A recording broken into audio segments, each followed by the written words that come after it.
ในอำปันสร้างเข้ามายาเก่าให้แตกแล้วผู้ใจสายฮักน้องคือมันต่อสู้ถึงเฮาปอเท่าผมคือการ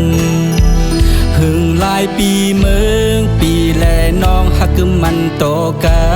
นเพิ่นข้าอ่อนในกุ้ยก็มนเกี่ยวเสืออยู่กินเสาซ้อม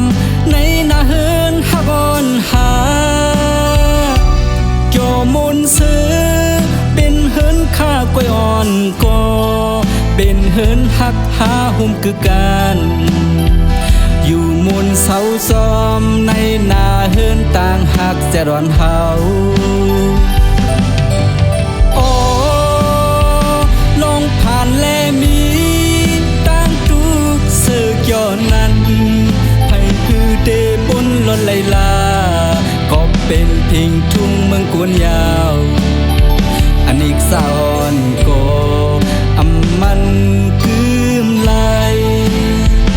มีวันตุกก็เตมีวันเสือไหลอยู่นา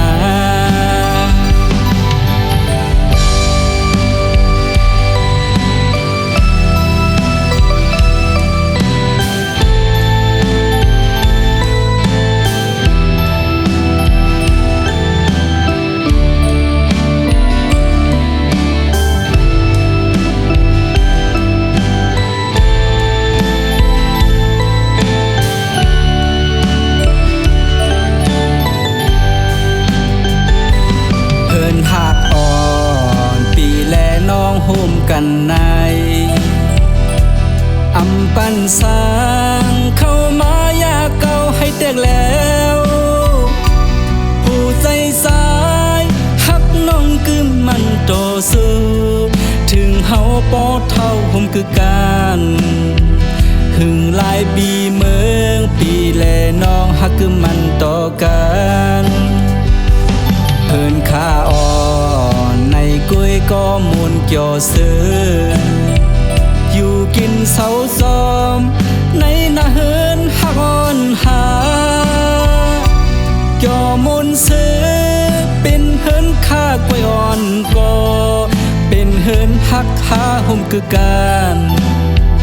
อยู่กินเสาซ้อมในนาเฮินต่างหักจะร้อนเฮา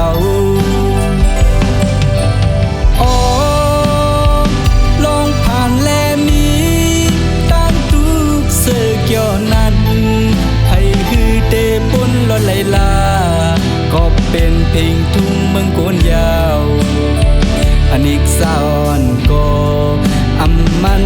คืมไหลมีวันตุกก็เดมีวันเสือไหลอยู่นา